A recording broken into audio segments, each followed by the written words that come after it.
As a once-in-a-century hurricane ravaged Florida this week, the West Coast saw a historic heat wave that gripped areas like Palm Springs with temperatures that soared up to 117 degrees just this week. In fact, October has so far recorded the hottest temperatures this late in the year in more than 40 years. With climate change, of course, playing a central role in the extremes we're now seeing.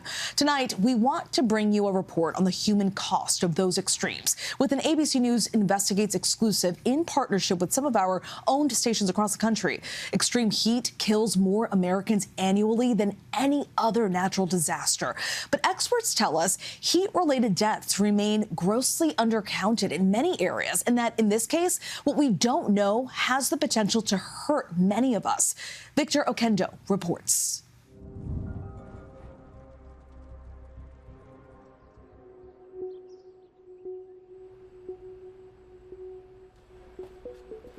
You tell people what the job is, you get used to it. But the thing is, you don't get used to the heat. It doesn't matter if you're wearing a big straw hat or if you're covered, it just feels like you're in a furnace. Since he was a teenager, 27-year-old Jonathan Vasquez has worked as a roofer in South Florida. Jonathan's brother, 29-year-old Wilmer, was also a roofer. My brother just really enjoyed being with his friends up on the roof, but you could see it was taking a toll on his body. He had returned home to join the family business after serving 4 years in the Navy. Jonathan says his brother didn't eat well and sometimes drank too much. During good temperatures, he could drink all night and go right to the roof, but once summer starts hitting, your body really needs that rest. In August 2023, an historic heat wave hit South Florida. Amidst a heat index of 104 degrees, Jonathan got a call. His brother was going home from a job site after suffering extreme muscle cramps, often the first sign of heat illness. Jonathan rushed to meet him and found him curled up in the backyard. He wanted to be left alone underneath the shade of the tree. Just laying here in a fetal position. He woke up around 5 o'clock and he's really started screaming. Then around 6:30, he started weirding out. He just started pacing up and down, up and down. And then the next thing I know, he just fell in that doorway, and that's where he died. What do you think the primary cause was? It was definitely the heat. From what I experienced personally, I know what heat stroke is. I know what it looks like. But when ABC News asked the Broward County Medical Examiner for all the heat-related deaths the office has recorded in recent years, Wilmer's case was not among them. Instead, the medical examiner's report attributed the cause of Wilmer's death to chronic alcohol abuse. The word heat, nowhere to be found. For someone to say that there's no way this could have been a heat-related illness was a very bold statement. But medical experts consulted by ABC News, like ER physician Dr. Stephanie Widmer, say that nothing in the report can rule out heat from playing a role, and that alcoholism increases the risk of heat illness. In a statement to ABC News, the Broward County Medical Examiner wrote in part that this office stands by its original cause of death report for Wilmer based on the totality of the circumstances, citing guidelines from the National Association of Medical Examiners from 1997. We know that cramps are a symptom of heat-related illness, and we know that if you don't seek immediate medical care, that your organs can be affected and they can start to shut down. Which means it is possible Wilmer's death is one of thousands of heat-related fatalities experts believe are going unnoticed across the country each year. Do you believe that the number of heat-related deaths is undercounted nationwide? Absolutely. Because while some deaths are more obviously caused by heat, heat can also contribute to deaths among vulnerable people with pre-existing conditions. The best scientific evidence suggests there's at least 8,000 to 10,000 excess heat-related illness deaths. Potentially thousands of deaths are going uncounted, rooted in the way experts say that extreme heat, a silent killer, can strike. Heat is not like a gun. It does not leave a wound in a straightforward way. And these deaths are going to rise and rise quickly until we really fundamentally grapple with this problem of the climate crisis.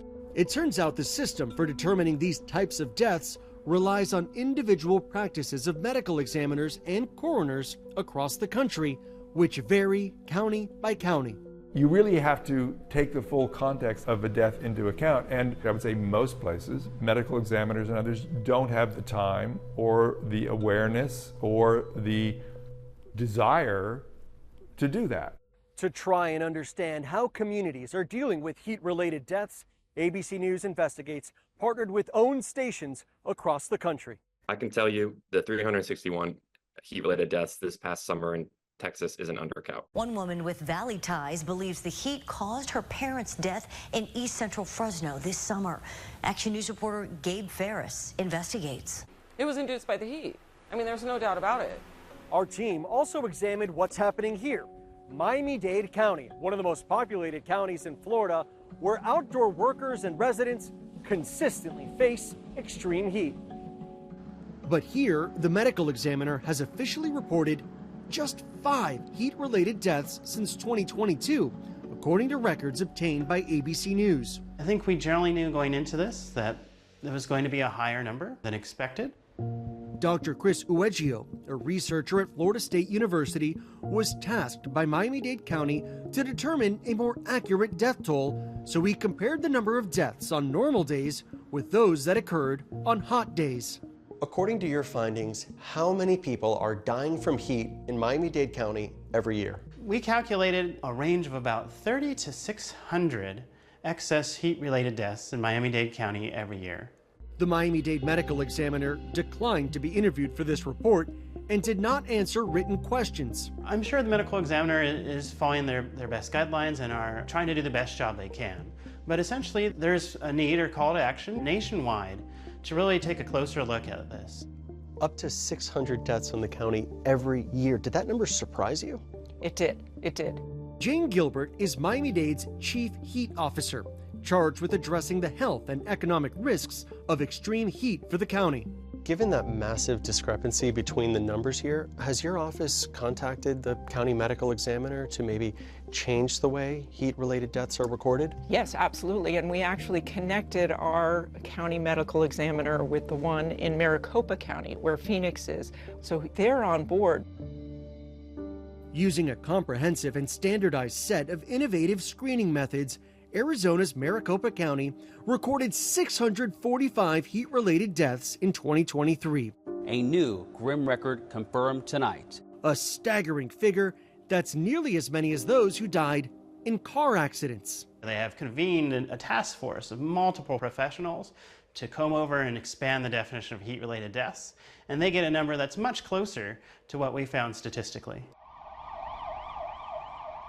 But few areas around the country have adopted similar methods. To your knowledge, have any of these changes been put in place? They're starting to, but we still have work to do. Why do you think it's important to have accurate data on heat-related deaths? Well, it's really hard to manage a problem if you don't know what its size is.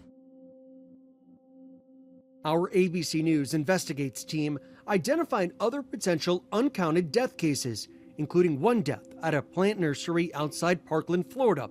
On an unseasonably warm New Year's Day 2021, a recently arrived immigrant showed up here for his first day of work. While staking bell pepper plants in 89-degree heat, he began to complain to coworkers of heat exhaustion and soon fell behind. His body was later discovered face down and unresponsive in a shallow drainage ditch near where he had been working. It's something that could have been prevented. Condell Eastman is the area director for the Occupational Safety and Health Administration's Fort Lauderdale office, which investigated the death. And what was the outcome of this investigation? Well, what OSHA concluded is that this individual was not provided sufficient time to acclimatize to the work environment. Ultimately, OSHA fined the employer nearly $16,000 and wrote the worker was seen exhibiting symptoms of heat exhaustion prior to being found dead in the drainage ditch. But the cause of death report from the county medical examiner obtained by ABC News makes no mention of the word heat at all, instead saying the death was caused by drowning alone in a ditch less than 2 feet deep. There's something else going on here. You have to consider why this otherwise healthy 28-year-old was not able to lift themselves out of a ditch. In a statement, Broward County Medical Examiner wrote that they stand by their findings and claim that OSHA's investigation was without any consultation from their office. The Sunshine State of Florida is among 45 states that do not have a heat protection standard for workers. We've been raising the alarm for many years now that this is a crisis that is hidden, that people don't know about. Instead, the state of Florida recently passed a controversial law banning mandatory heat protections for outdoor workers, similar to a law also passed in Texas, which means the decision to protect workers is left up to individual employers. I think it's a draconian law. I think it takes us back to the 1800s, and it's inhumane. Esteban Wood is the policy director for We Count, a worker advocacy group in South Florida. You know, these folks are the people who pick our fruits and vegetables, who build our communities. And these workers are really asking for something very simple: water, shade, and rest. The right and the freedom to survive on the job. Yo llegué en el 2003 y la temperatura no era como ahora. Workers like this woman, who we met through We Count, and asked us to call her Elizabeth. She is an undocumented immigrant who has been working the plant nurseries of South Florida for more than 20 years. Uno se siente que apenas lleva 1 o 2 o 3 horas y siente que uno colapsa con lo fuerte que es las temperaturas y el calor. Elizabeth says that after becoming ill at a different job in 2018, she spent a week in the hospital recovering from what doctors told her was a major heat stroke. Eso para mí ha sido un trauma bien grande. Hay veces no tengo ganas de ir a trabajar, pero en este país hay que hacerlo. Tenemos que mantener nuestra familia, llevar la comida a la casa, y hay que hacerlo. This summer, the Occupational Safety and Health Administration proposed, for the first time ever, a federal heat protection standard for workers nationwide.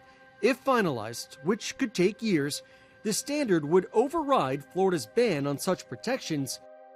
But that future is far from certain. Depending on how the election goes this November, this initiative might be shelved. We might not see any federal help anytime soon.